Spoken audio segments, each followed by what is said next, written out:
मेरा सवाल था कि जब टाइम आता है अपने आप को वक्फ करने का है, जब अपने आप को वक्फ करना होता है तो कौन सी उसमें किस चीज़ की जो काम करने की जो लाइन होती है उसमें जा सकते हैं। अब जिस तरह अगर आपने पायलट बनना है और आप वक्फे ना हो तो आप वक्फे न है, आपने पायलट बनना है तो आप पहले पूछे हैं कि मेरी बहुत ज़्यादा ख्वाहिश है पायलट बनने की, मैं सिर्फ पायलट ही बन सकता हूँ, कुछ और नहीं बन सकता। तो फिर आपको जमात बता देगी, खलीफा वक्त बता देगा कि आप पायलट बन सकते हैं कि नहीं बन सकते।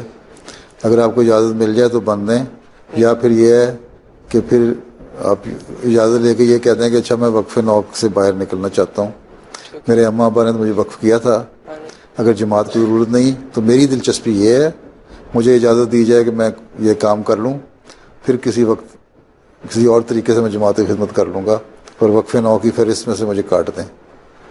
ठीक है, वक्फ नौ के लिए उन चीज़ों की ज़रूरत है जो, इसलिए मैंने कहा था जमात से गाइडेंस और काउंसलिंग पूरा मुकम्मल होनी चाहिए। जिन जिन की हमें ज़रूरत है ज़्यादा, डॉक्टर्स हैं, टीचर्स हैं, ट्रांसलेशन करने ज़ुबानों के माहिर हैं, इंजीनियर्स हैं, आर्किटेक्ट हैं, और बाज़ शोबे ऐसे हैं, बाज़ दफ़ा वकीलों की भी ज़रूरत पड़ती है।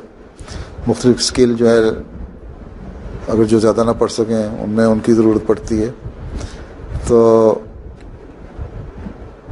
ये चीज़ें तो हैं ना ख़ास, इसके अलावा पूछ लो, या कुछ वक्त के लिए बाद लोग कह देते हैं अच्छा हमारे ये दिलचस्पी है, हमें कम से कम 2 साल 4 साल 6 साल इजाज़त दें कि हम वो काम कर लें, तो उनको इजाज़त मिल जाती है।